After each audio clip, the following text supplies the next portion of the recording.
Hello, everybody. It's been a minute, hasn't it? After confidently declaring in my previous video that I wanted to upload once a week, maybe more, I have not uploaded in quite some time. That is mainly because after I recorded that Jim Harbaugh video, which is the video before this one, I fell disastrously ill for like 5 days. But during those 5 days, I did a ton of work on quarterbacks and wide receivers, and also some work on running backs, as well as kind of outlining the players that I want to scout at every other position. So I effectively finished what I was going to do in terms of scouting quarterbacks. So I figured instead of just making individual videos like I had planned on doing our 2 or 3 prospects, I am instead now going to just go ahead and do a top 10 quarterbacks in the 2024 NFL draft list. So, without further ado, I'd like to say hello and welcome to the JSA studio. I'm your host, as always, Nathan, and today we are taking a look at the 2024 quarterback class. But before we actually get into the quarterbacks, real quickly, I need to explain how my grades work, because you're going to see them throughout this video for every quarterback that we're going to talk about. And basically, how the grades work is it's effectively a 10-point grading scale with 2 digits after the first number, but I use big numbers. So we go from 100 to 90 rather than 1 to 10. Because I think big numbers are fun. And that roughly equates, for quarterbacks at least, to something that looks like what is on the screen right now. From 100 to 99.5, that is your grade. That means that I am willing to take you with a top 3 pick in the NFL draft. From 99.49 to 99.00, that is a top 5 grade, and effectively that means that I am willing to take you in the top 5. The only real difference between top 3 and top 5 is top 3, I will spend the first overall pick on you. Top 5, maybe I still would, but I just want a little bit of nuance there. Top 10 is 98.99 to 98.00. Top 20 is 97.99 to 97.5. Top 40 is 97.49 to 96.5. Top 75 is 96.49 to 95.5. Top 100 is 95.49 to 94.00. Basically, what I'm saying is, between all of these things here, if I have a top 20 grade on you, that means that I personally am attributing the value of your selection to be between picks 11 and 20. So if you were taken at there, I would consider that pick taken at value. And if you were taken before that, I would consider it a reach. And if you were taken after that, I would consider it a steal, quote unquote, to various degrees. And after that, the 4th, 5th, 6th, 7th, and UDFA grades are pretty self-explanatory, but I just wanted to explain that a little bit there. Moving on, as always, this is just my opinion based off of what I saw on film and my own internal biases and stuff like that, and what I look for in quarterbacks, and what you look for is probably different. So why don't you go ahead and let me know your top 10 in the comments down below. Also, let me know if you would prefer videos like this, long form videos, or videos on single prospects that are also long form, like JJ McCarthy's video. I am interested in your feedback. Now, getting into the actual content of the video, I have my 3 honorable mentions, those being Joe Milton from Tennessee, Taulia Tagovailoa from Maryland, and Austin Reed from Western Kentucky. These are the 3 other quarterbacks that I have draftable grades on in this class. I have a 5th round grade on Joe Milton, a 6th round grade on Taulia Tagovailoa, and a 7th round grade on Austin Reed. So Joe Milton would technically be 11, Tagovailoa would technically be 12, and Austin Reed would technically be 13. Not really going to go into a whole lot of depth here. I think people are very much overblowing Joe Milton's badness, though. He's incredibly inaccurate. Cool. There are plenty of strong arm quarterbacks that have gotten drafted that are incredibly inaccurate. I do think he gets drafted, and I do think he gets drafted as a quarterback. However, I think he's likely to either sit on the bottom of a roster or as a practice squad member for his first few years in the league. And if it doesn't work out, I wouldn't rule out a switch to a position like tight end, kind of like what Logan Thomas did, bounced around as a quarterback for a year or two, and then made the switch to tight end to stay in the league. Moving on from the honorable mentions and to my number 10 quarterback, who is Sam Hartman. The film I watched for Sam Hartman was 2022 FSU, 2022 Clemson, 2023 Ohio State, 2023 NC State, 2023 Duke, 2023 USC, and 2023 Louisville. Those are the films that I watched on him. Moving on to his sort of positives, he does show the ability to progress through reads. He seems like a smart sort of quarterback. He has a good arm, like a decent arm. He is accurate with the ball. He can make most NFL throws. Like, he's not someone who you're going to ask to throw a 20-yard out breaking out from the opposite hash, but he can make most NFL throws no problem. He's got a good, quick-ish release. He can generate zip with very little effort. Ball placement, generally speaking, is very good. He is a decent athlete. Like, he's not someone that you're going to design run plays for, even at that college level, but he is someone who can take advantage of an all-out blitz, make somebody miss with a little sudden movement, and potentially take off and scramble for a first down. He isn't a statue, so to speak, in the pocket. And speaking of being in the pocket, he does manipulate the pocket fairly well, slides around, keeps his feet on the ground, and his eyes downfield. The anticipation on shorter routes or quicker routes is there. He isn't afraid to let it go, even if the receiver isn't open, as he can look at them, which is important in the NFL because most of the throws you're going to make are going to be like that. When he's forced to improvise, he can make plays. And that's not really something he wants to do, but when he is forced to move out of the pocket, he can extend plays a little bit, and he does show the ability to create outside of the play structure a little bit. Some negatives or stuff that he needs to work on, or at least things that made his life easier. He had consistently great to elite offensive lines in front of him throughout his entire career, even at Wake Forest. There are several Wake Forest offensive linemen that are now in the NFL, the most notable of which is Zach Tom. However, he had really good offensive linemen throughout his entire career. He also had a good amount of weapons as well. And that's not like the biggest thing in the world. You're telling me good quarterbacks have a good offensive line and good receivers to throw the ball to? Like, that's insane. That's not the way that the world works, except it's exactly the way that the world works. And it's not really a negative, but it is something that you do have to take account into, where you're like, okay, is he really the one making the plays, or is it the system and play calling, or is it the players around him, or is it him? And I do think it's more so him than anything else. Like, we've seen what Dave Clawson's offense at Wake Forest has looked without Sam Hartman, and it is not the same. And also we saw what the Notre Dame offense looked like without Sam Hartman and with Sam Hartman, and it was a definite improvement. In terms of actual play on the field, his timing was consistently inconsistent in just about every single game.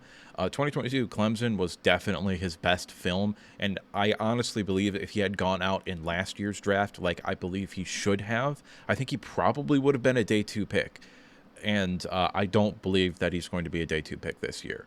In the intermediate and deeper ranges, especially outside the numbers, he really did kind of struggle a little bit, especially with the timing of those throws. For whatever reason, it felt like if he was taking a deep shot, he really kind of had to see it before he could throw it. And that's somewhat concerning because the anticipation is there on the shorter and quicker routes. I just think he's more comfortable working in that sort of offense. So I think a West Coast sort of offense would be the best fit for him in the NFL, or at least an offense that utilizes a lot of quick throws.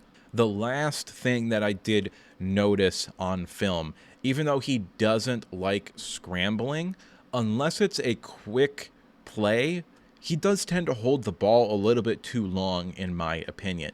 And I think part of that was because he trusted his offensive line so much, and part of that was that weird scheme that Dave Clawson runs where he's basically handing the ball off for 15 seconds on every play.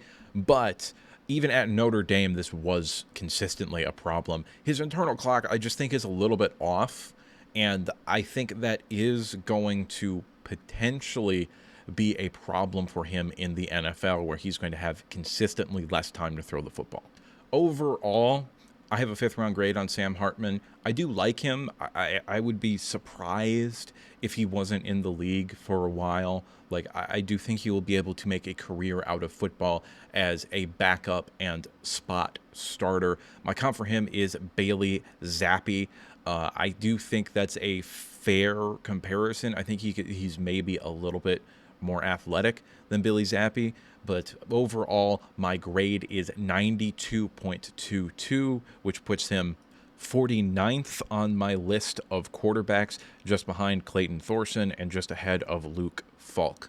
Like I said earlier, I do like Sam Hartman, but I do think it was a mistake for him to, as he said, come back and compete for a national championship at Notre Dame, which is an oxymoron. So, yeah, that's not something that was ever, I think, probably going to happen, even though I was very high on Notre Dame heading into the college football season. They just didn't have the offensive coordinator ability for that team to be anything special, in my opinion. Also, I'm not particularly sold on Marcus Williams as a head coach. So, yeah, I do think that was ultimately a mistake for him to come back for his super senior year. Moving on to number 9, I have Jordan Travis out of Florida State. And the first thing that I want to talk about here is that Jordan Travis would be at least one spot higher than he is now had he not broken his ankle. Normally, I don't take injuries into account because I don't have the access to like medicals and stuff that NFL teams do. However, because of how brutal that ankle was, and because there is a significant possibility that his athleticism, which is such a defining part of his game, may not be the same because of that injury, I am going to knock him down a tier or two because of that, even though the grade won't reflect that, and we'll get into that more when I tell you the grade and the tiers at the end of his segment. The film I watched for him was 2022 LSU, 2022 Georgia Tech, 2023 LSU, 2023 Boston College, 2023 Clemson, 2023 Duke, and 2023 Miami. And what I saw on film was that he is a fantastic athlete with elite level agility and creation potential. He's fantastic at extending plays. He is someone who, even at the next level, I think you will be able to draw up run plays for. When he was creating at Florida State outside of the structure of the play, he excelled at holding on to the ball until the last possible second so that he could then chuck it to an open receiver. So he's very good at that. He's not afraid to take hits. He's not afraid to run the football. And speaking of running the football, he is very explosive. He gets to his top end speed very quickly. I do question the top end speed a little bit. I really would have liked a 40-yard dash out of him at the combine, but that's unfortunately not going to happen. He can drop the arm angle when throwing the football a little bit. Like, it's not something that he probably should do consistently at the next level, but it is something that he can pull out of his back pocket when needed. He also flashes a lot of a couple of different traits. He flashes really good touch on the deep ball. Good example of that would be the game-winning touchdown against Clemson this past year. He also flashes good instinct in the pocket with his pocket presence and ability to escape the pocket and potentially either take off and scramble or throw the ball down the field. And he also flashes some anticipation on in-breaking routes. Now, that's really the only time he flashed that anticipation, but it is there. It's not something that's great or even good, and when it's not there, it's honestly quite bad, but he does flash the ability to anticipate throws. Last thing in the pros section of this, he uses his eyes very, very well. Consistently throughout film, he used his eyes to manipulate the second level of the defense. And that is pretty impressive because that is not something that most of the quarterbacks on this list actually did pretty consistently. There's a difference between reading the field and using your eyes to manipulate the defense so that you can throw where you want to throw the football. And opposed to someone like Sam Hartman, who does read the field very well, he doesn't really manipulate the defense. Jordan Travis manipulates the defense on top of reading the field fairly well. Biggest drawbacks for him, I think the biggest one is probably he has a slightly below average to average arm, and his velocity when throwing the football is, I would say, lacking. And you can see that when he tries to throw the ball into tight windows or when working on the deeper parts of the field, so to speak. He does kind of need to throw the ball a little bit earlier than someone with a better arm might. And because of that, on deeper routes, timing and chemistry with the receivers are going to be very important for him if he is going to succeed at the next level. Moving on, even though sometimes he works himself into great situations when scrambling, I would say almost in equal amount of time, he does work himself into bad situations where it's like, oh man, you really probably should have just thrown the ball away or gone down or maybe scrambled even. So he does work himself into situations that are not great and takes unnecessary hits sometimes. And that isn't the reason he got hurt. He got hurt on a designed run play. That's just, I mean, it's just bad luck that he got hurt. But it is still somewhat concerning that he is taking the amount of unnecessary hits that he does take. Also, Jordan Travis does get a little loose with the ball when scrambling sometimes. You know, he takes the hand off the ball, and he's only got the one hand on the ball, and he's running around trying to make plays. And in the NFL, he's probably not going to be able to consistently outrun defensive linemen, even though he is a really, really good athlete. In the NFL, everybody is a great to elite level athlete, typically. Also, I will admit this. He did pretty dramatically improve from 2022 to 2023 in the regards of ball security when scrambling.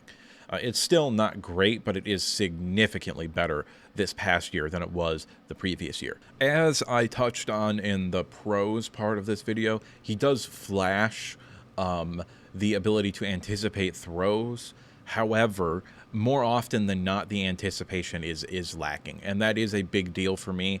I think anticipation, I think layering passes, and generally speaking, I think leadership are probably the three most important traits that a quarterback can have and to be successful with at the next level. There's stuff like athleticism that makes those things easier, and there are stuff like arm strength that also makes those things easier.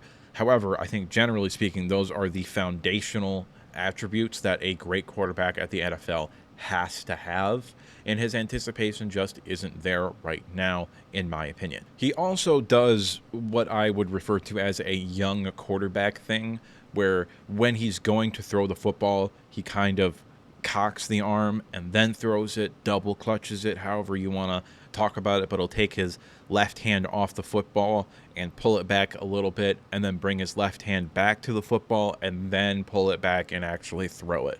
So he does double clutch on film a couple of times. However, that's fairly easy to work out.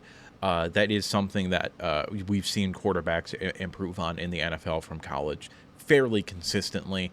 And because of that double clutch, there are several throws on film where they ended up high or low, or he just missed them when he was double clutching. And because of that and several other things that we've already talked about, I'm not sure, even if he was healthy, he could come in and play right away. Overall, I do still like Jordan Travis. I do like his upside as a prospect because of the athleticism and the ability to create and make plays out of structure. My comp for him is Clayton Tune. I think they're fairly similar athletically, and I think they have fairly similar arm strength as well. My grade for him is 95.4, but that is analogous to what I would refer to as a top 100 grade rather than a fifth round grade. However, the injury does make me pause, and it does kind of knock him down a peg or two, in my opinion. If I had the access that an NFL team does to the medical information about his ankle and everything, I might rank him higher, and he might be pushing the player who's at 7, as opposed to not even really getting past the player who I have at 8. And speaking of the player who I have at 8, that is Michael Pratt out of Tulane. The film I watched for him was UCF in 2022, USC in 2022, the bowl game, South Alabama in 2023, North Texas in 2023, ECU in 2023, and SMU in 2023. The pros for Michael Pratt after having watched the film are he looks the part physically. He's listed at 6'3" and like 220, and he looks like that. And his arm is okay. Like, I don't think he has a good arm by any stretch of the imagination, but there are throws on film where he does get a good amount of zip out there. He can drop the arm angle a little bit. It's not something we saw consistently, but it is something that he did put on film several times. He works the pocket pretty well, extends plays pretty well, and does show the presence of mind to throw the football away when it's not there. Doesn't force a whole lot of passes either. He has put on film some throws of him layering the passes, gunning it where it needs to be gunned in there, lofting it when it should be lofted it, and somewhere in the middle where it needs to be somewhere in the middle. So I do think that is something that is good for him and does elevate him as a prospect, in my opinion. He uses his eyes to manipulate defenses, which, as we talked about with Jordan Travis, is not something that every quarterback at the college level does. So that was also good to see, and I think raised his stock, so to speak, fairly high as well. He does show anticipation consistently. He also possesses good, quick feet and a compact and efficient throwing motion. He is also a player that demonstrates an exceptional amount of toughness. He runs with his shoulder down. He takes hits and gets up immediately. He plays like a tough player.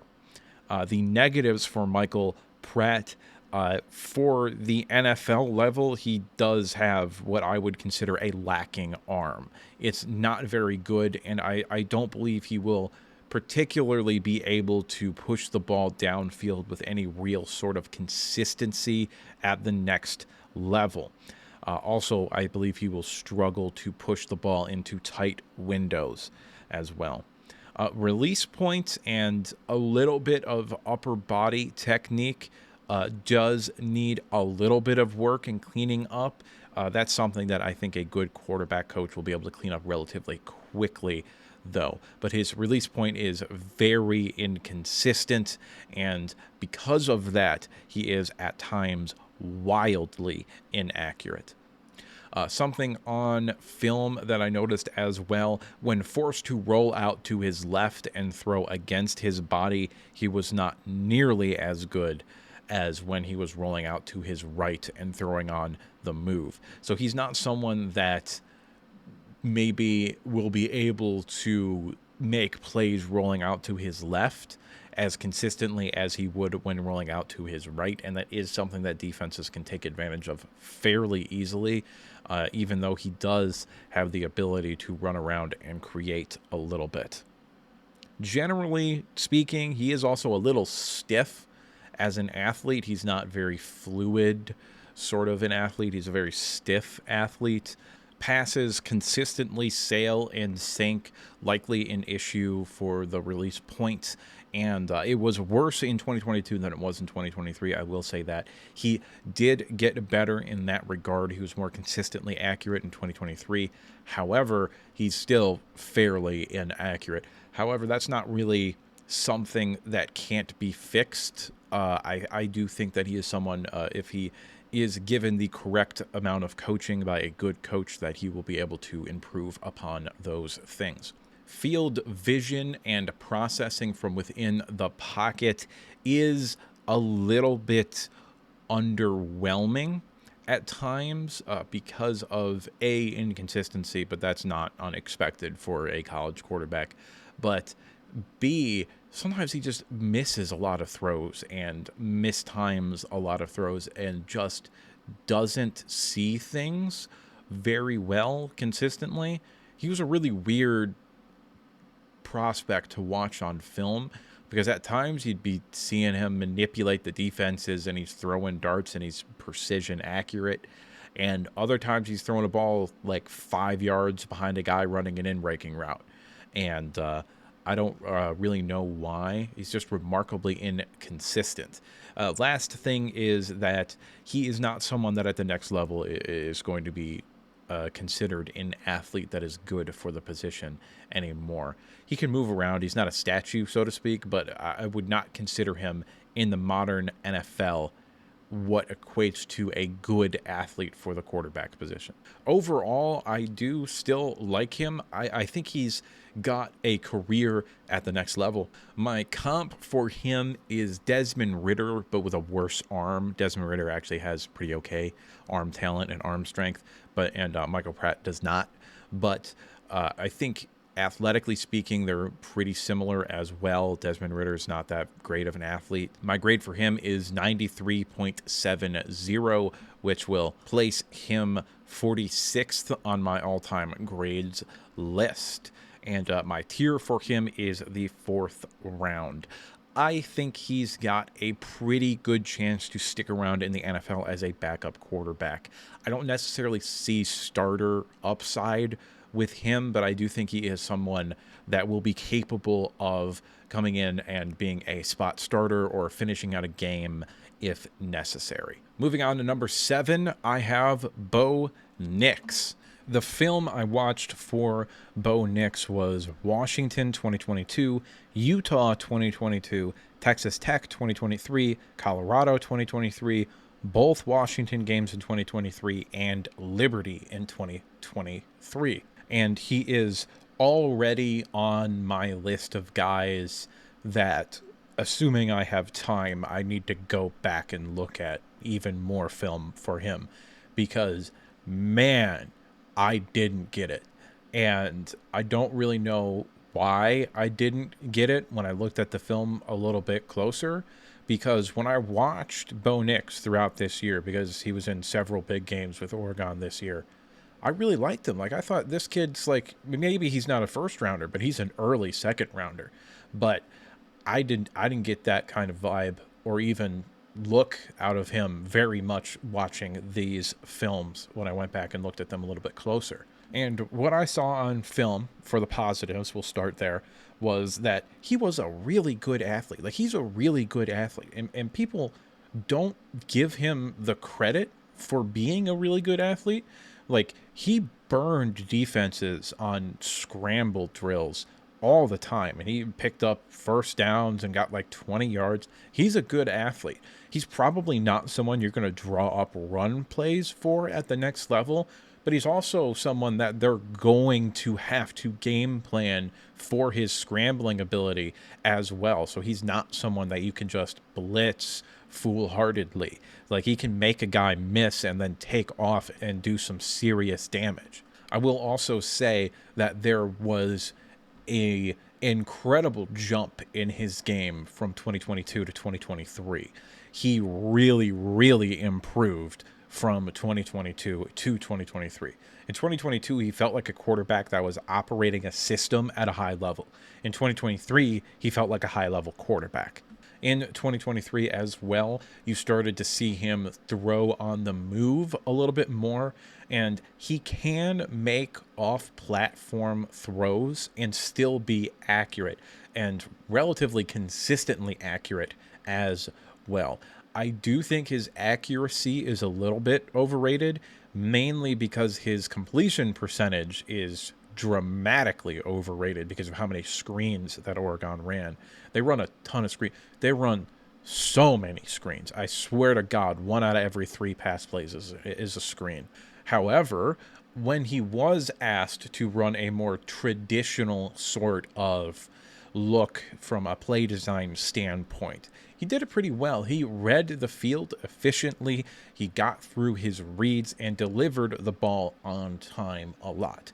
I will also say that he, generally speaking, had time, especially in 2023. His offensive line was so good. He had time, because of that good offensive line, to make the reads and deliver accurate balls. And I will also say, I think his supporting cast is a little bit overrated as well. Like, I like Franklin. I really like Franklin. I don't think he's a first-round pick in this year's draft because the wide receiver draft is insane this year.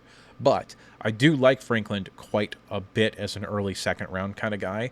But outside of that, they didn't really have a whole lot of high-level offensive skill players. So he was working with less than other quarterbacks before and after him on this list. Another big positive for him, even though some people are going to consider it a negative for some reason, is he's played a lot of football. In fact, I think he's played the most football of anybody at the college level. And that is undeniably a positive, because experience is king at every position, but especially the quarterback position.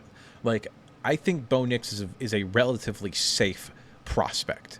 I would be astonished if he wasn't at least a high-level backup quarterback in the NFL for a very long time. And as we slip into the negatives here a little bit, I just don't see the upside with him. And that could be a me thing. I'm perfectly willing to admit that maybe I just don't get it. Like, everybody kind of has the one guy that they don't get, and everybody else kind of sees something in him. And maybe not everybody else sees, starter, perennial Pro Bowl upside with Bo Nix, but there are certainly people that do, and I don't. And on the flip side of that, everybody has that one guy where they see it and nobody else does. And we'll talk about him at number 5. At least that guy for me. We'll talk about that guy for me at number 5. Getting back on track to Bo Nix here, I don't see the high-level starter upside for him. Like, could he be someone like Jimmy Garoppolo, where the rest of the team is good, so he can kind of be a guy that just holds it all together and distributes it? Yes, I think he could do that, but I think his future in the NFL is as like a Ryan Fitzpatrick, Teddy Bridgewater after the knee injury, or Gardner Minshew type, where you're like, if he's starting, you're not mad, but he's starting because your starting quarterback got hurt.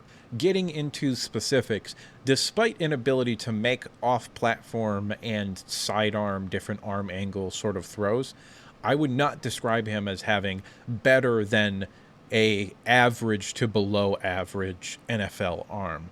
And sometimes this was an issue with that you see with a lot of quarterbacks nowadays. Sometimes he trusts his arm a little bit too much to make plays that his arm talent is not capable of making. And that does get him into trouble every now and then. Not as often as other prospects that I've seen, but it is an issue that showed up relatively consistently. And as I've already kind of touched upon, I do think his accuracy is a little bit overrated, even though I would quantify it as good. Like, you look at him, I'm pretty sure this year he broke the NCAA record for completion percentage. He's not that accurate. Like, CJ Stroud is the most accurate quarterback I've ever seen in my entire life, and he doesn't have that record, okay? I think his completion percentage has been dramatically inflated by the amount of screens that he threw. And he threw so many screens. I cannot emphasize that enough. He threw so many screens. However, I said this line in the JJ McCarthy video as well. Just because somebody and their scheme doesn't let them do certain things, it is dangerous to assume that they can't do certain things, because that's how you end up with Justin Herbert. That's the trap that I fell into with Justin Herbert, because Oregon didn't really run an NFL-style scheme that took advantage of Justin Herbert's arm strength and his strengths as a passer. They ran kind of a very limited scheme for him. And I said, oh, well, if he could do all of these other things, then they would have let him do it. And that was my mistake, because I was wrong. Just because somebody doesn't do something, that doesn't necessarily mean that they can't do it. So I do want to say that about Bo Nix as well. And the last sort of thing that I'm going to talk about before we get into his grade and his comp and everything is he does get happy feet and a little jittery when he's pressured. He does, generally speaking, have good pocket presence and also is very good at escaping. But sometimes when the escape route isn't readily available, he kind of just doesn't know what to do and gets a little jittery and then just kind of throws the ball in a not very accurate way or forces a pass to whatever read he was looking at the time he felt the pressure. So that is something that I think he's going to have to work through in order to be a starter at the next level. So moving on to his comp now. This isn't my best comp, but I really can't think of someone that plays like Bo Nix other than the way Matt Corral kind of played at Ole Miss, but he's way, way better than Matt Corral. I did not have a draftable grade on Matt Corral when he came out. It was one of my better takes because a lot of people were talking about him in like the second or third round, and he's not even in the NFL anymore. But I did not like Matt Corral very much. But they do play very similarly. If you have a better comp for him, let me know, because I really couldn't find one. Like, I thought about Gardner Minshew, but I don't think that's a great comparison either. I thought about Brock Purdy because they have similar sort of athletic profiles, but I don't really think they play the game very similarly. Like, Bo Nix scrambles to run, Brock Purdy scrambles to throw. So I don't really know that stylistically they match up, but I did end up settling on kind of like a Matt Corral, but better at everything. The grade is 95.95, which equates to a top 75 grade, meaning that I would feel comfortable taking him anywhere from pick 41 to pick 75, and that would be a pick at value, so to speak. Before that, I think it would be a little bit of a reach or just too rich for my blood. And after that, I do think he would be getting a steal, because I do think that Bo Nix is someone who could, as a rookie, step in and kind of either play okay or survive is the term that I like to use, and tread water is another one that I like using. So I do think that he is someone who could come in and play right away, but I don't necessarily see the upside with him that some other people see, and I don't really think he'll be a higher end starter in the NFL if he is even a starter in the NFL. But I do think, even worst case scenario, I think he's going to be a quality backup quarterback, which is a tremendously valuable thing. Moving on to number 6, Michael Penix Jr. out of Washington. The film I have watched for him so far, at least: 2022 Oregon, 2023 Boise State, 2023 Arizona, 2023 Arizona State, both Oregon games in 2023, so the regular season game and the conference championship game, and then Texas and Michigan in the national championship game.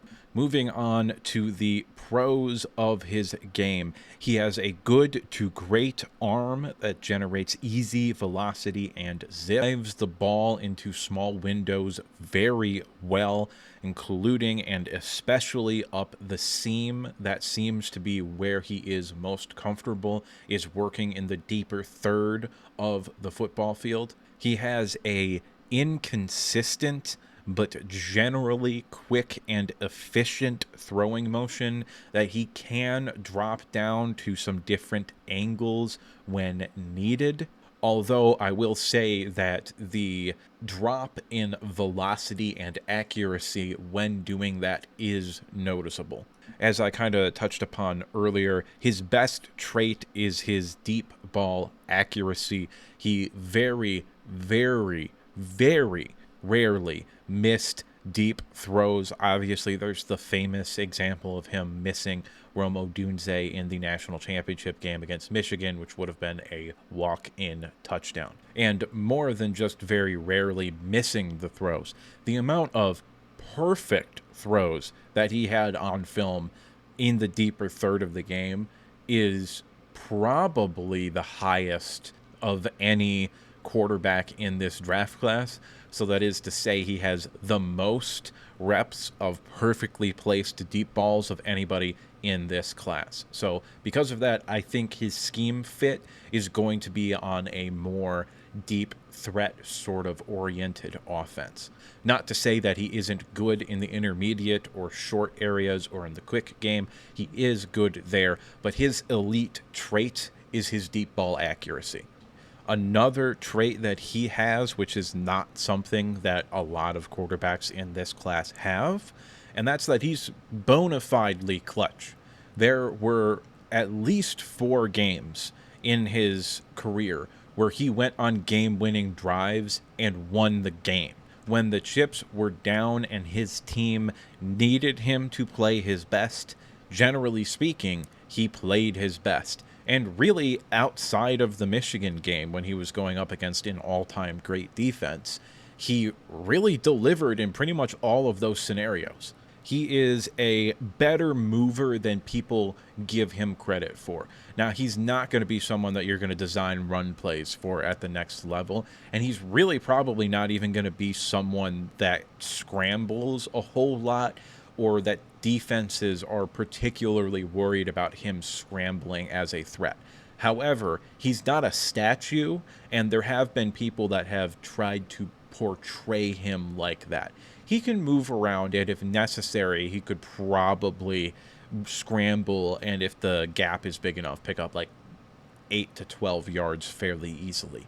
On the more mental side of the game, he does go through progressions fairly quickly and efficiently. He is a fantastic field general. He very clearly was comfortable within the scheme that they were running at Washington with Ryan Grubb and Kalen DeBoer. He routinely recognized mismatches and the weaknesses of the defenses that he was going up against and took advantage of those weaknesses, particularly when he noticed that like someone in the slot had inside leverage against his wide receiver, so he would check the play and have that wide receiver run either a deep fade or an outbreaking route for easy yards. And that is a trait that a lot of really, really good quarterbacks in the NFL have. I wouldn't necessarily call it a necessity, but it is certainly something that NFL scouts would notice and like very much. Moving on to his negatives, and there honestly weren't a whole lot of them. I'm gonna be honest with you. There were not a whole lot of negatives in his game. He played at a extraordinarily high level, but there are some concerns with him, particularly his inconsistency with both his throwing motion and his footwork. Generally speaking, they were pretty good. However, he did at times have his throwing motion or his feet not being set affect the timing on throws which meant that they were either late or early, or they sailed high or sailed low, or were behind the receiver, etc., etc. That is something that showed up enough times on film where that's gonna have to be addressed by the quarterback coach. Now, the good thing about that is that it's probably something that could be fixed fairly easily, considering now that he doesn't have to go take college classes and can literally just spend all day, every day, working on getting better as a football player. Also, even though he has shown the ability to layer passes in the intermediate field and over the middle, true touch passes on the outside aren't quite there yet. I don't think he necessarily has the confidence to be able to throw the ball without at least a little mustard on it right now. But those types of throws, even though there were examples of them, generally weren't there. And I want to clarify by what I mean touch throws. I don't necessarily mean deep throws. What I mean is throws where you really got to loft it up in the air and have a ton of hang time on them, or it's got to be in a very specific spot. And if you throw it too hard or too light, then it's not going to get there in time, or the receiver is not going to be able to catch it. Those kind of throws, which are very, very high level throws, but if you're going to be an NFL quarterback and a starting NFL quarterback that's good or effective, those are the kind of throws that you need to be able to make consistently. And he's just not quite there yet.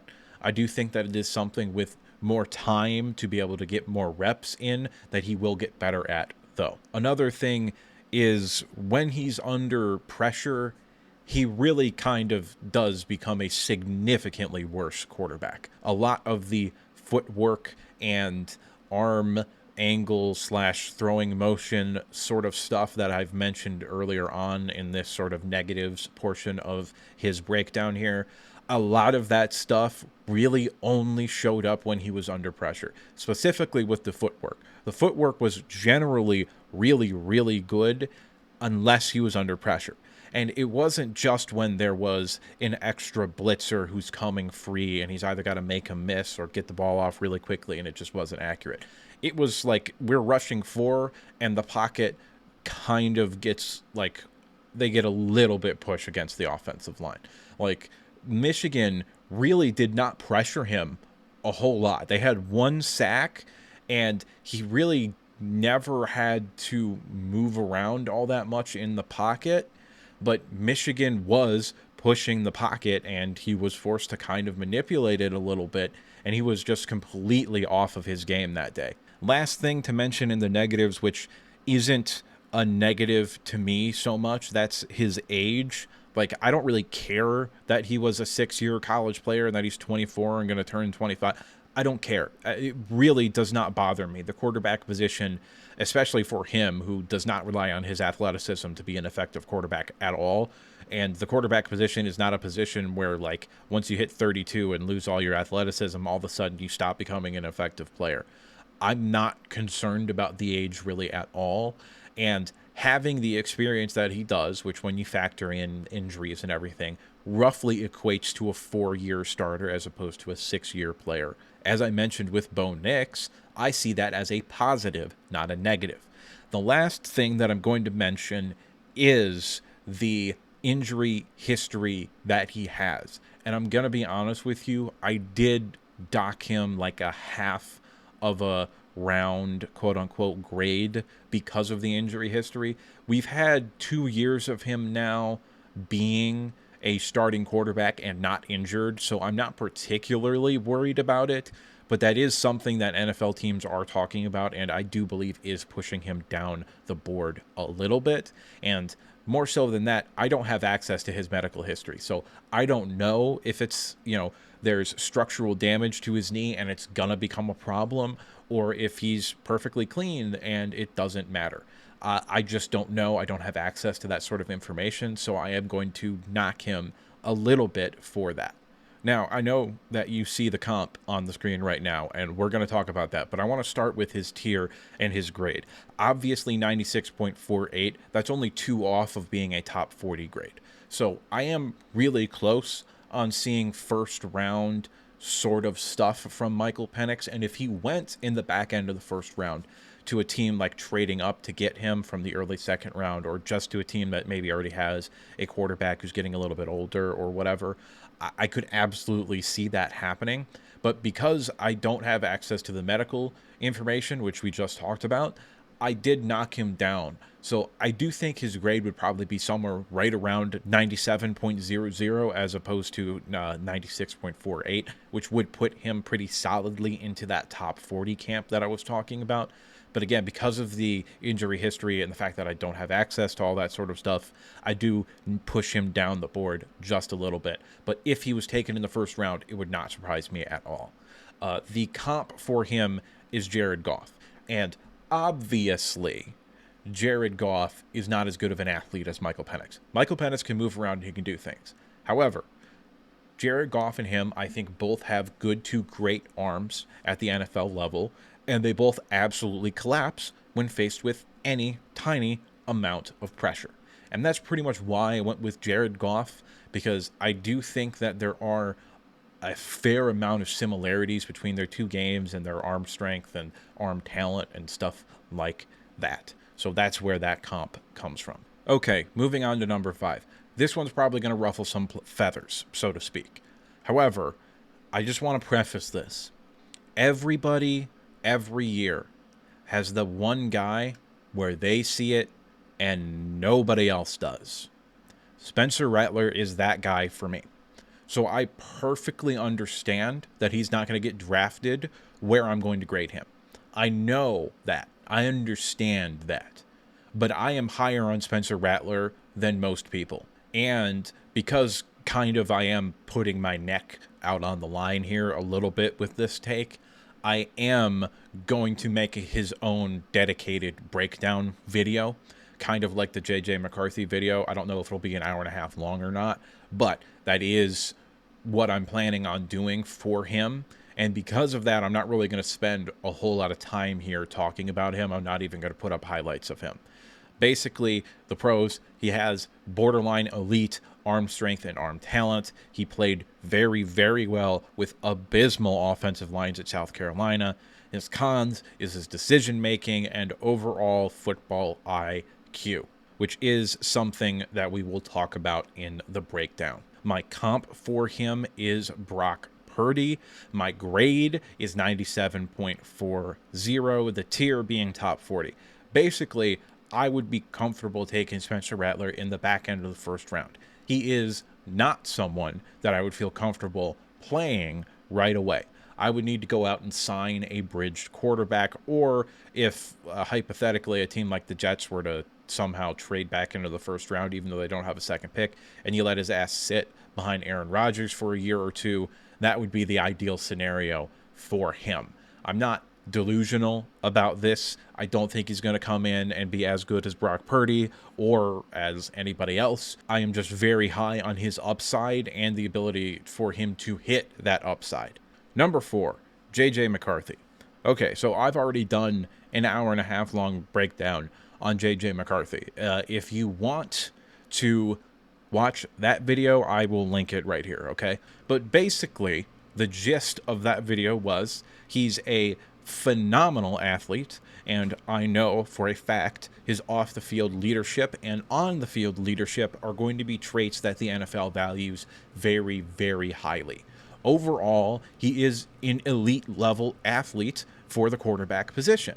His cons, we don't really know if he can operate at a high level without an elite offensive line or when he's asked to throw the football to win the game.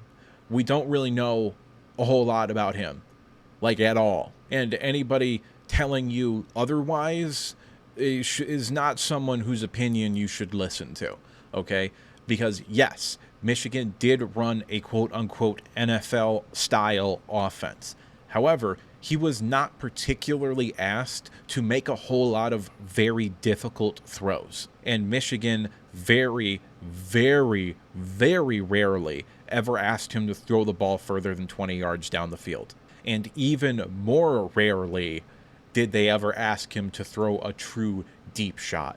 Okay, so we don't know if he can do those sorts of things. What we do know is that he's going to come in and he's going to work and he's going to get better. And because of the elite athleticism and the above average arm, he is going to be probably, I think, considered one of the more safer quarterback prospects in this draft class. Now, would I be comfortable playing J.J. McCarthy right away? The answer to that question is no. However, if he went through training camp and picked up the offense really quickly and was slinging it all over the field and balling out in the preseason games, then that could change my opinion. I don't know anything about him. Like, we don't know what he's going to look like in an offense where he's asked to make 3 to 4 reads on a pass concept and deliver a strike all within 3 seconds. We don't know if he can do that because he wasn't asked to do that at Michigan. And again, I've said this several times in both the J.J. McCarthy video and this video, just because someone doesn't do something or isn't asked to do something doesn't mean that they can't do it, okay? So I just want to make that distinction very clear.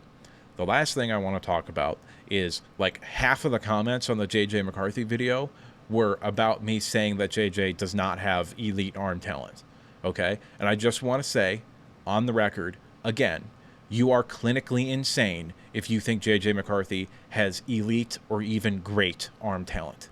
He does not, okay? And some of you, I'm sure, are just Michigan fans that don't know better because you only watch Michigan and Michigan-related content, okay? And that's fine.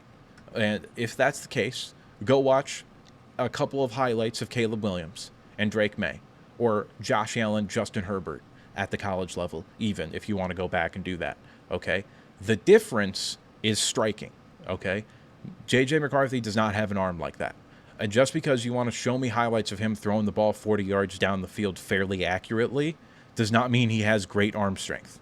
Because guess what? There is not a quarterback in the NFL that can't make that throw. We're talking about the NFL. We're talking about the top 1% of the top 1%, okay?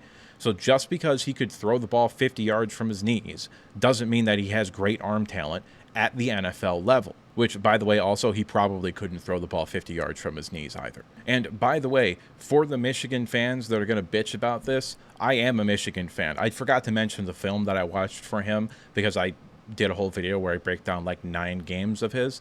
But I've seen every snap he's ever played because I've seen every snap of Michigan football since like 2010, okay? But for the Michigan fans that are going to say shit about me talking about J.J. McCarthy having a above average NFL arm or an average to above average NFL arm, you don't disagree with me. You disagree with Jim Harbaugh. There was an article in 2022 that came out in like July where Jim Harbaugh was comparing Cade McNamara and J.J. McCarthy. He said in leadership qualities that they were tied. He said that Cade McNamara, not J.J. McCarthy, had the edge in arm strength, and J.J. McCarthy had the edge in playmaking ability. So if Jim Harbaugh, one of the best coaches alive, says Cade McNamara has a better arm than J.J. McCarthy, J.J. McCarthy does not have elite arm talent. Oh, and by the way, he was right. Cade McNamara had a slightly better arm than J.J. McCarthy. Cade McNamara's got a good arm. He's just horrible at everything else. And just to kind of drive that point home even further, I decided to rank all of these quarterbacks in this class, the 13 quarterbacks that I have draftable grades on. I decided to rank them based on arm talent and arm strength combined. And J.J. McCarthy is 6th on that list, which of 13 is, guess what? Above average. Moving on to his comp and grade. I did bump him up a little bit from the end of the J.J. McCarthy video, which I probably should have said earlier on in this segment. Nevertheless, I did bump him up a little bit. I bumped him up a 10th of a grade, which put him into the top 20 tier. And the reason I did that is because I had him ranked between Drew Lock out of Missouri and Josh Allen when he came out of Wyoming as top 40 guys. And I sat there and I really had to think about it. And I was like, even though I was very high on Drew Lock, and that was a bad take, and I was low on Josh Allen, and that was a bad take, I really sat down and thought about it and realized I am higher on J.J. McCarthy than I was on Drew Lock. So I reworked his grade to put him higher than Drew Lock. So his new grade is 97.51. My comp for him is Jordan Love. Now, Jordan Love does have a slightly better arm than him, in my opinion. However, in terms of athletically, in terms of build, in terms of the necessity potentially to sit in order to be an effective quarterback, I do think Jordan Love is a fairly good comp for him at the next level. Moving on to number 3, we have Jayden Daniels out of LSU, the reigning Heisman Trophy winner who put together one of the best statistical seasons we have ever seen from the quarterback position. The film that I watched from him are 2023 Florida State, 2023 Mississippi State, 2023 Arkansas, 2023 Ole Miss, 2023 Alabama, 2023 Missouri, and 2023 Florida. Moving on to what I saw on those films that I watched, he is a uber athletic player for the position. He has legit speed. I think he might potentially run even in the low 4.4s, assuming he runs the 40 at the NFL Combine, which is very doubtful because for whatever reason, quarterbacks that should run the 40-yard dash because it would increase their draft stock, like Jayden Daniels, refuse to do so. He has elite field vision when running the football. He is a fantastic improviser. He makes good decisions when within the pocket and when scrambling most of the time. There are a few times on film where I'm going to steal this phrase from somebody on Twitter. I think it might have been either like Bangle or Brett Coleman or something that one of those guys retweeted, where somebody said that Jayden Daniels has a propensity to just straight up Johnny Knoxville himself a couple of times every game. And I've never in my life seen a more accurate description of a player. Like, there's that famous play that he had against Ole Miss where he kind of was rolling out to his right, and instead of just throwing the ball away or going down, he decides to take a massive hit and then fumbles the ball, and then Ole Miss picks it up and runs it back, I think, for a touchdown. And, like, yeah, that's something Johnny Knoxville would do. And then there's another play where he just straight up jumps over a guy right into a linebacker's arms, who then slams him onto the ground. There's a couple other examples of him doing stuff like that.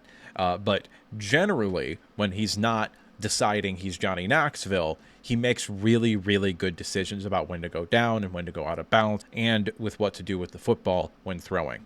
He has a efficient throwing motion and a quick release. He's extraordinarily elusive and slippery.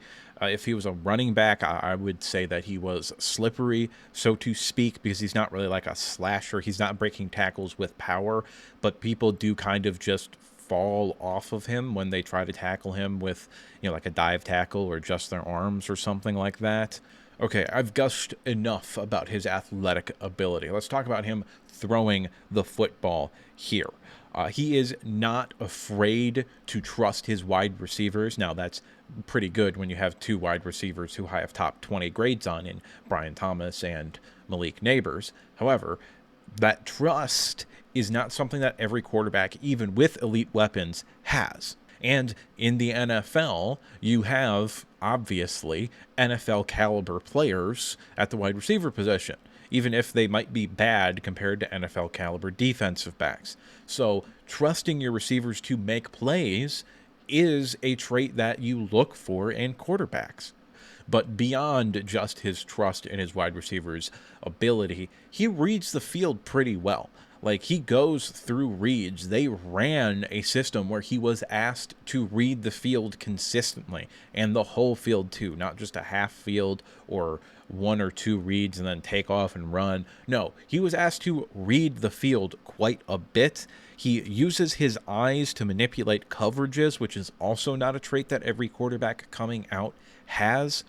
Also, even though he did have elite caliber weapons at the wide receiver position, he really didn't have a running game, and he really didn't have an offensive line that was very good. In fact, it was kind of bad. So he did make a lot of plays improvising and when under pressure. I will also say this, because he doesn't have the elite arm talent of other players in this class, he is forced to have great timing, and he layers the ball extraordinarily well. He might layer the ball the best out of any quarterback in this class. He also routinely made touch throws specifically on slot fades. They really liked running that, and he was very good at executing it, and he was just fantastic at throwing that ball. For whatever reason, he's just really, really good at throwing slot fades. I will also say this. When he wasn't throwing to Thomas or Neighbors, his wide receivers and tight ends dropped a lot of passes. So I do think he is a very accurate quarterback, and more accurate than his completion percentage or perhaps even his on-target throw percentage might indicate. Last thing for the positives here for him before we move into some of the negatives in his game. And that last thing is, when the first read is open, he throws the football and he gets it out quick. When he looks and that read's there, he's chucking the football in there and taking it, whether he thinks that the backside read might be open for a bigger gain or not. He just throws the ball if the first read is there. Now, moving on to some of the negatives of his game, as I've already kind of touched upon a bit, he does take big hits sometimes. And not like big hits, like, oh, it's a big hit. Like big hits, like early 2000s NFL hits. And like, I don't understand why he does those things, because he does not need to. And generally speaking, he also doesn't do that a whole lot. Like, he's pretty good at avoiding hits in general, not just big hits, but hits in general. But for whatever reason, every now and then, he thinks he's Johnny Knoxville and just decides to do something quote-unquote brain dead. And it's not great. Sometimes, and this was more of an early season problem, this is something that kind of went away with the later film, but sometimes he lingered on the first read a little bit too long if it wasn't open. It kind of felt like he did the first read and then wanted to wait to see if it was open before moving off to the second read, as opposed to just looking at it saying, oh, it's not open, let me move to the second read. Ball placement at times is a little bit lacking. Like, he's not perfect with ball placement, and we're getting to the point where I'm so high on these top three quarterbacks. Stuff like not being consistently perfect with the ball placement is a negative. Like, that's where we are at this point in the video. Sometimes he trusts his arm a little bit too much. Like, he thinks he can do some things that his arm talent is just not going to let him to do. I will also say this, and this is probably the most concerning thing on tape. It wasn't very concerning because this is something a ton of quarterbacks struggle with at the college level. But in the Arkansas game, and Arkansas had a really, really good defense this year. They were 4-8 and weren't a very good team overall, but they had a really, really good defense this year. They showed him a ton of different looks pre-snap, and it was never what the coverage or blitzes were. And Arkansas was his worst tape this year. And it wasn't bad tape by any stretch of the means, but it was his worst tape. And because of the fact that they were showing him so many different looks pre-snap and then changing what they were doing post-snap, it did kind of fool him quite a bit. Now, he did eventually kind of figure it out a little bit, and the offense did get rolling, and they did win the game. However, it was a lot closer than I think it probably should have been.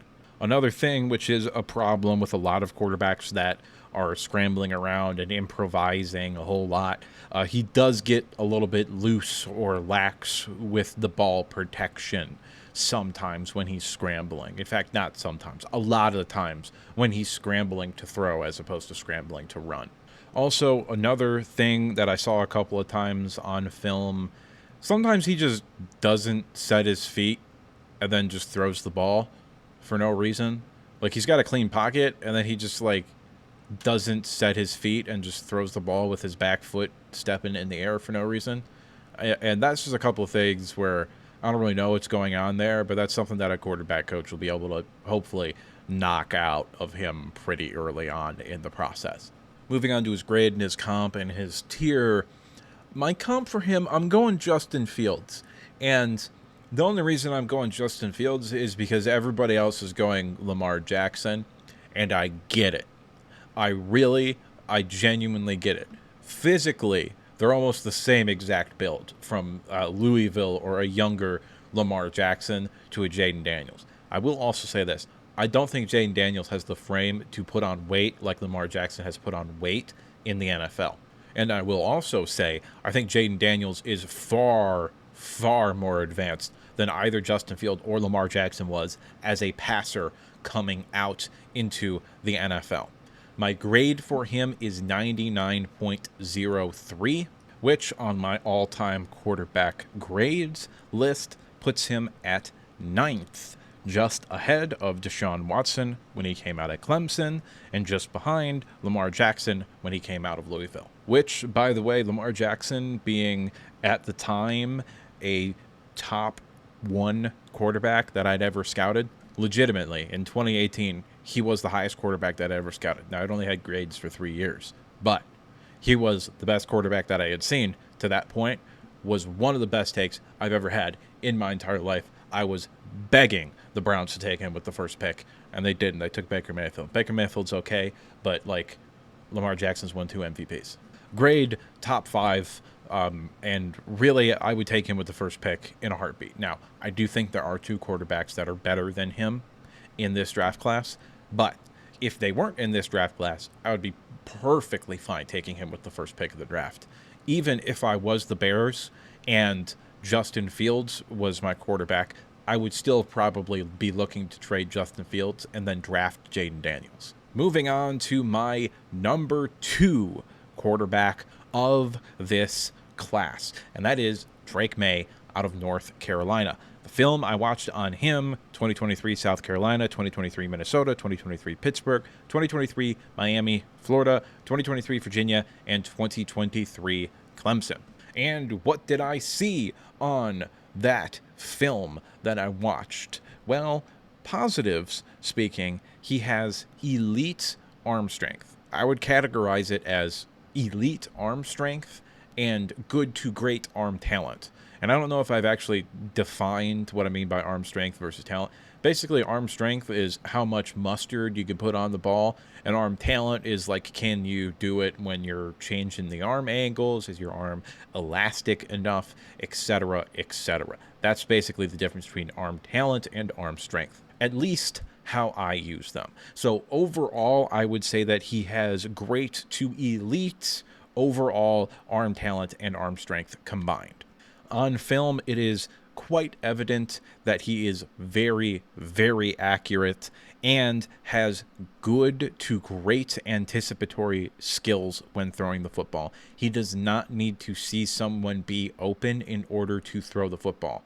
That, along with layering passes, are 2 of my most important traits that I look for in quarterbacks. He's very good when moving or on like rollouts and stuff, or when scrambling. He picks up a ton of first downs scrambling. He's faster than you would anticipate somebody listed at 230 pounds would be, and he uses his legs and his deceptive sort of speed in order to be way more effective than I anticipated him being in the run game. Like, I'm not sure you want to draw up run plays for him at the next level, but he is someone who teams are going to have to take into account his ability to scramble and pick up first downs into their defensive game plan. He has the arm talent and arm strength to be able to make off-platform throws and still maintain his accuracy and velocity. He can make throws without setting his feet, and there are multiple reps of him doing so on film. He's got a good throwing motion that is fairly efficient and allows him to put as much velocity or zip on the ball, or mustard, or whatever phrase you want to use, on the ball in order to get it where it needs to be on time. He does layer passes over the middle of the field fairly well. I do think it's something that he can get a little bit better at, but he'll probably get better at that with more reps at the next level. Extremely good on deep throws. I will also say he really didn't have a whole lot of talent around him. Like Jaden Daniels, Michael Penix, maybe even Bo Nix had more and more consistent talent around him than he did. And I think he outperformed all of those guys. So even though he did have Dontez Walker, and I like Dontez Walker or Tez Walker as like a day 2 pick, that was pretty much it. Now, he did have a running game as well, but the offensive line wasn't particularly good. The defense wasn't particularly good either. So it's not like he had, relatively speaking, elite talent around him. Moving back to the film, he's pretty good when under pressure. Like, he has gotten hit and stood in there and delivered strikes several times on film.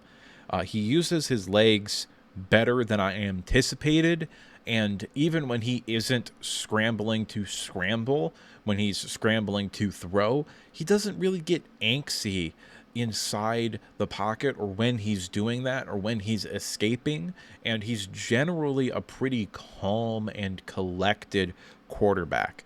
I will also say this, he's consistently accurate when on the move as well, which is a big bonus for him in my book, because we're seeing a lot of teams in the NFL try to exist in that Shanahanian sort of system where the quarterback does move quite a bit.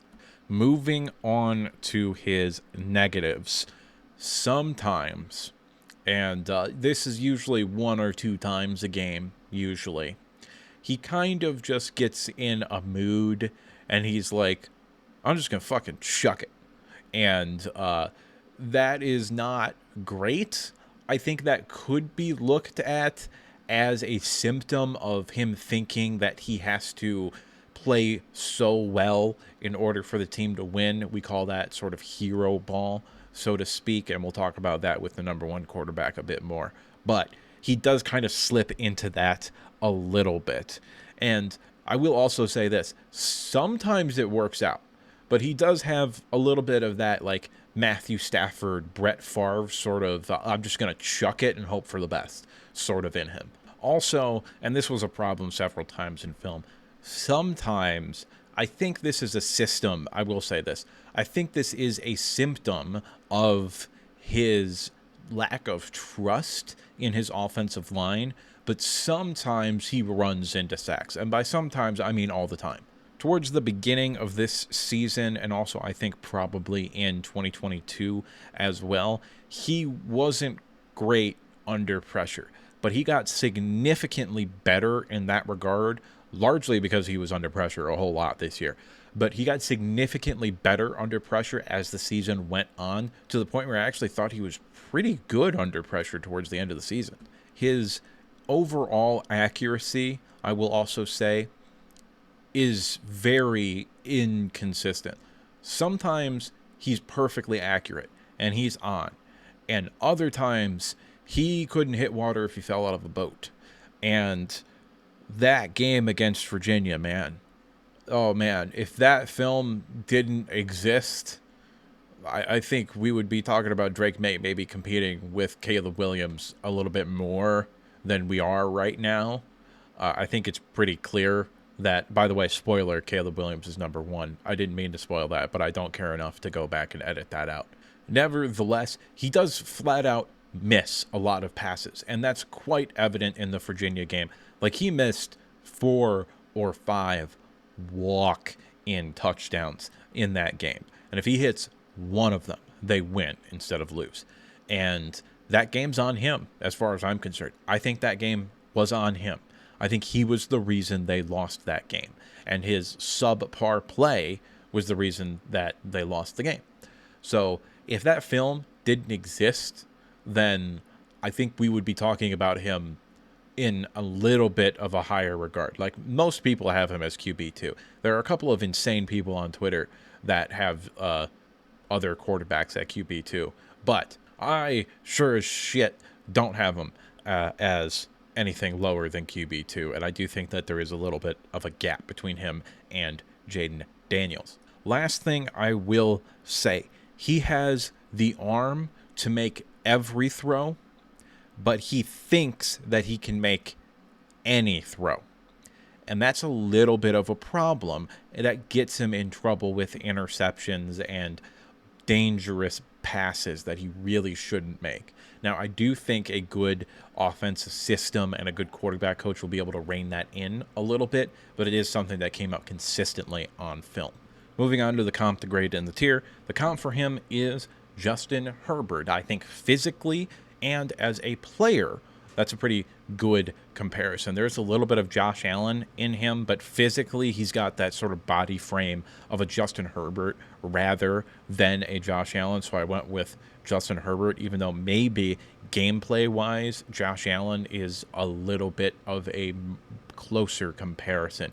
My grade for him is 99.51, which is 7th on my all-time grades list, just ahead of Lamar Jackson and just behind CJ Stroud. And his tier is top 3, which means that I would take him with the first overall pick in pretty much any draft class, unless one of the 6 quarterbacks that I have graded higher than him is in that draft class, which there is one in this draft class. And that quarterback is Caleb Williams. I already spoiled it. I don't particularly care.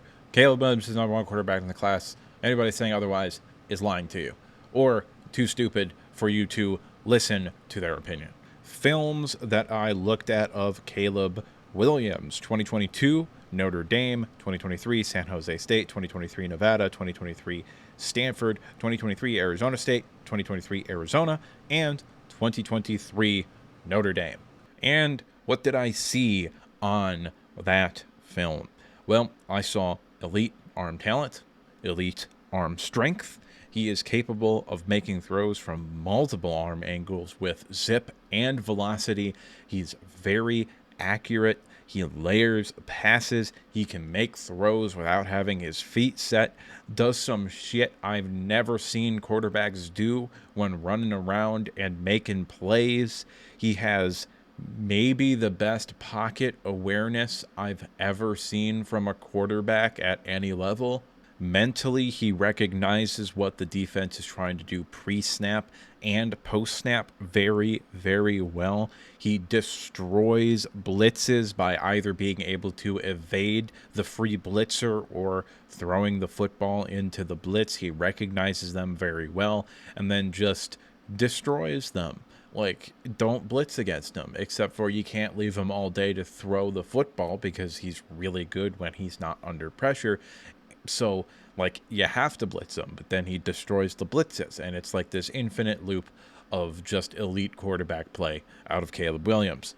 He anticipates routes very well. He does not have to see the player break open in order to throw the football, assuming he can actually look downfield and isn't staring at his offensive line because of how ass it is. Both the entire team's success as an offense and the entire team's success as a team was strictly dependent upon how well Caleb Williams played. And there were times when, even though he did just about everything that he could do, because the offensive line was so horrible and the fact that he didn't have an elite receiver. In fact, I don't think he has a wide receiver, or at least this past season, he didn't have a wide receiver that's going to get taken on day 1 or day 2 of the draft. So he kind of had one of the worst receiving cores to throw the ball to of any of these quarterbacks, even though he did have, like, Taj Washington is good and probably going to get drafted, and Brendan Rice is good and probably going to get drafted. But, like, those guys aren't game breakers, and Caleb Williams made them a lot better than they were. So the entire team's success was dependent upon how well he played. And even though he played borderline perfect a lot of the time, the team was so awful that he didn't win. And you can tell that he's very competitive and wants to win.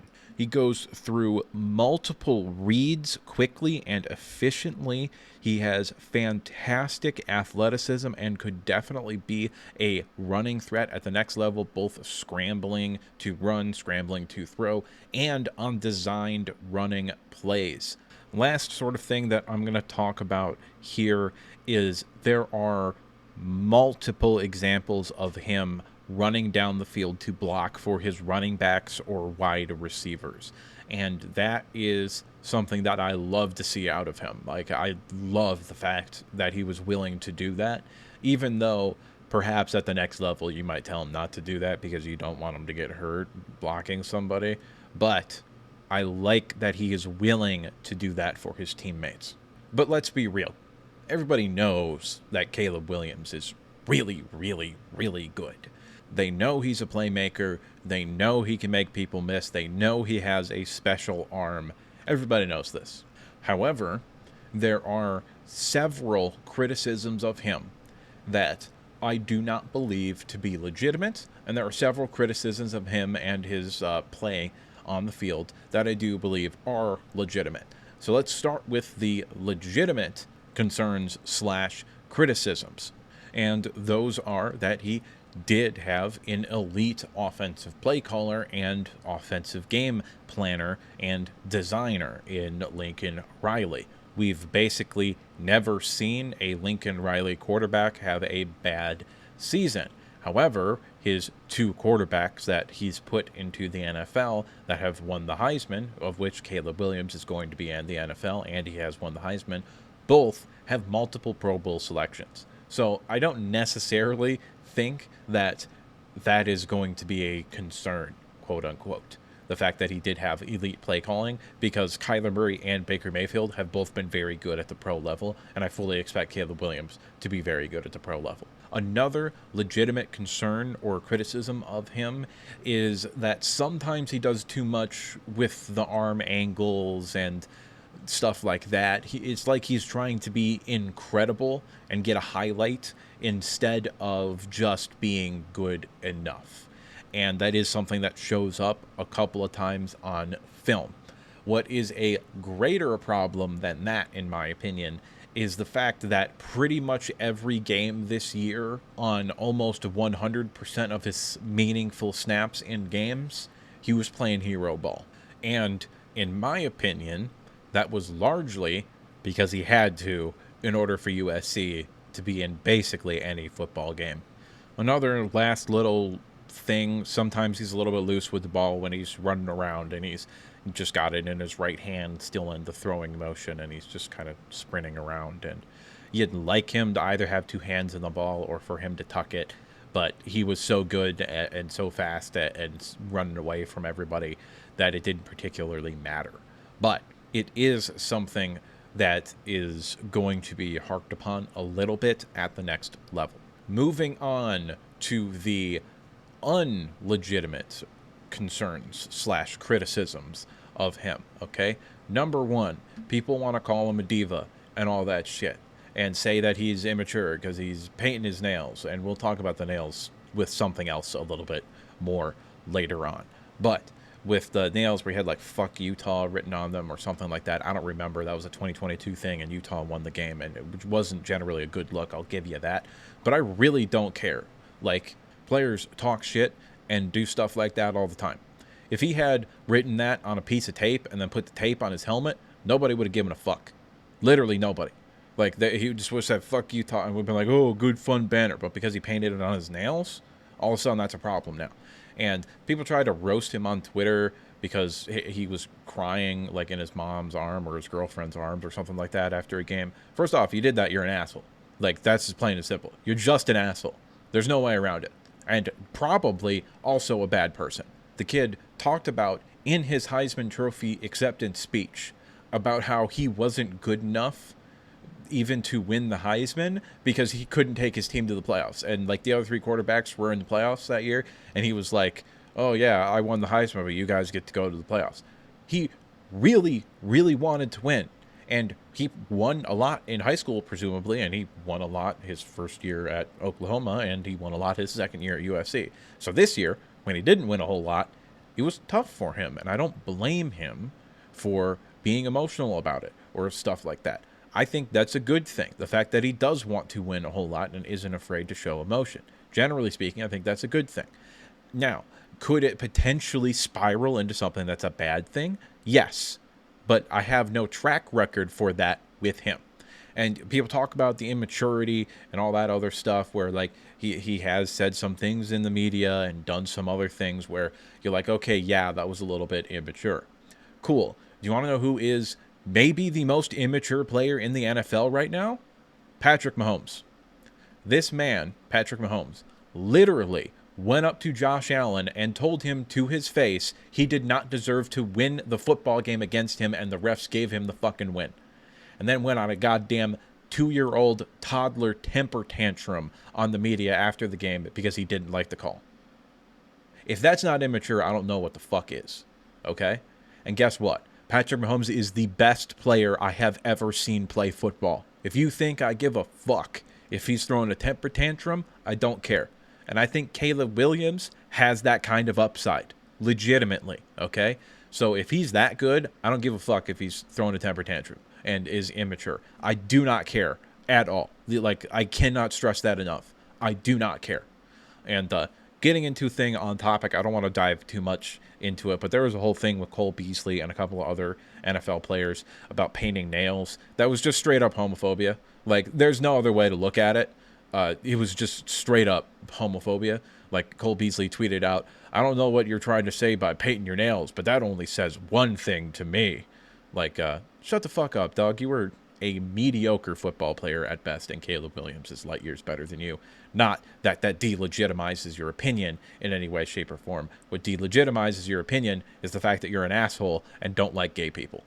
Last thing that I want to talk about with him, this is how desperate people are to find criticisms of Caleb Williams. They're talking about how he holds the ball longer than any other quarterback in this class. Cool, you are correct. Why don't you adjust that percentage for when throwing in a clean pocket? Because I bet you he wouldn't be last in that metric. I would almost guarantee it. The reason that it takes him 3.5 seconds to throw the football is because he has 6 or 7 reps a game where he's taking 9 seconds to throw the football because he's scrambling around and making 7 people miss because he doesn't have wide receivers that can get open consistently or an offensive line that can pass block for shit. So those numbers are not legitimate, and it does not take a great statistical mind to comprehend that those numbers are not, like, real. That's not a legitimate criticism of his game.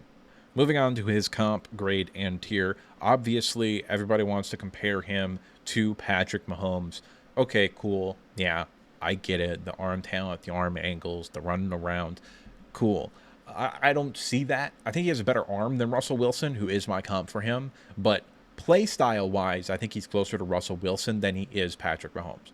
Patrick Mahomes really doesn't run around a whole lot. Like, not like Russell Wilson or Caleb Williams does. Like, Patrick Mahomes can do it if he wants to do it, but he doesn't particularly do it. He really just kind of moves slightly and then throws the football. Not to say that he can't do it, but he could do it if he wanted to. He just doesn't particularly need to most of the time. Now, the first thing you probably notice is the grade of 100. That does not mean that Caleb Williams is a perfect QB prospect. Okay? I gave you a bunch of complaints, legitimate and illegitimate complaints about him and criticisms of him and his game. Okay?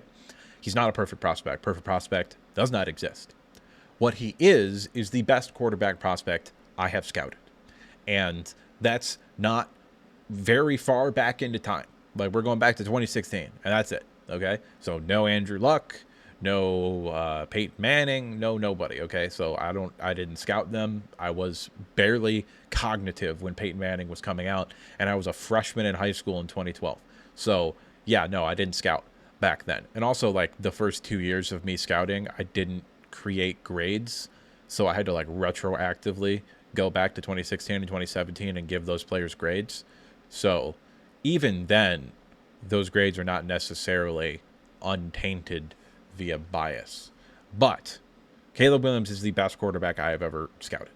And I don't think that's a stretch. I think most people would generally agree it's either him or Joe Burrow as the best two quarterback prospects since Andrew Luck. If you want to say Joe Burrow was better than him, that's fine. It's perfectly legitimate. Caleb Williams has a better arm and is a better athlete than Joe Burrow, but Joe Burrow was processing and anticipating much better than Caleb Williams because he's the best quarterback I've ever seen at the college level do that sort of stuff. And I will also say this, I am not as confident in Caleb Williams' superstar status in the NFL as I was with Joe Burrow's. Nevertheless, the tier is top 3. I would take him with the first pick of the draft. I would trade Justin Fields. There is no amount of draft capital or player that I would trade the first pick of this draft for. Moving on to the last sort of thing that we're going to do here before we summarize the events of this video. I'm just going to give out some awards. This was just a fun little idea that I had. The quote-unquote safest QB in this class, even though I did kind of want to give it to like J.J. McCarthy / Jayden Daniels, I decided that that wouldn't really be fair. So I'm going to pick one of those two guys, and I do think Jayden Daniels is the safest quarterback in this class because of his ability to run the football. He is the best runner of the football in this class. And if you can run like he can run, even worst case scenario, you're still a starting quarterback in the NFL. The most upside is Caleb Williams. Obviously, he's the most physically talented quarterback in this class. Most likely to win Rookie of the Year, that's also Caleb Williams. He's probably going to be the first pick of the draft. Usually, if that player has a good season, which I do think a rookie Caleb Williams would have a good season, then he's going to win the award. The Ryan Fitzpatrick Award for probably most longevity and career as a backup quarterback is going to go to Bo Nix. I kind of think that's what Bo Nix is going to be at the next level. Best situation is going to go to the Chicago Bears. They have a solid offensive line. They've got a wide receiver 1 and the potential to have a good running game, and they have another top 10 pick to go along with the first pick. The worst situation is going to be the New England Patriots. They have a bad offensive line. They have no wide receivers, and the defense, even though it does have more talent than the offense, that's not saying a whole lot, I don't particularly think is going to be all that great. So I do think that's the worst situation for a quarterback to go into right now.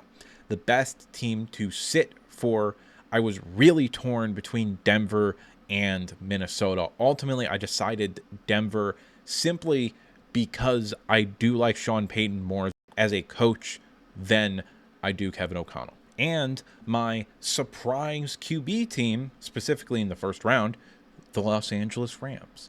I would not be surprised if the Rams moved up in the draft for a quarterback. Now, I think that quarterback would be J.J. McCarthy, but I would not be surprised if Los Angeles maybe even tried to move all the way up to number 2 or number 3 to get a quarterback. Last thing that we're going to do here, the summary. At number 10, I had Sam Hartman out of Notre Dame with a 92.22 grade and a 5th round tier. At number 9, with an asterisk, I had Jordan Travis out of Florida State with a 95.40 grade and a 5th round tier. At number 8, I had Michael Pratt out of Tulane with a 93.70 grade and a 4th round tier. At number 7, I had Bo Nix with a 95.95 top 75 tier. Number 6, I had Michael Penix Jr. out of Washington with a 96.48 grade and a top 75 tier. Number 5 is Spencer Rattler out of South Carolina with a 97.40 grade and a top 40 tier.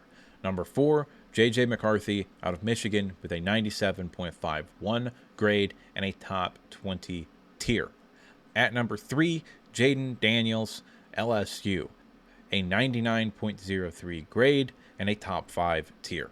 At number 2, Drake May out of North Carolina with a 99.51 grade and a top 3 tier.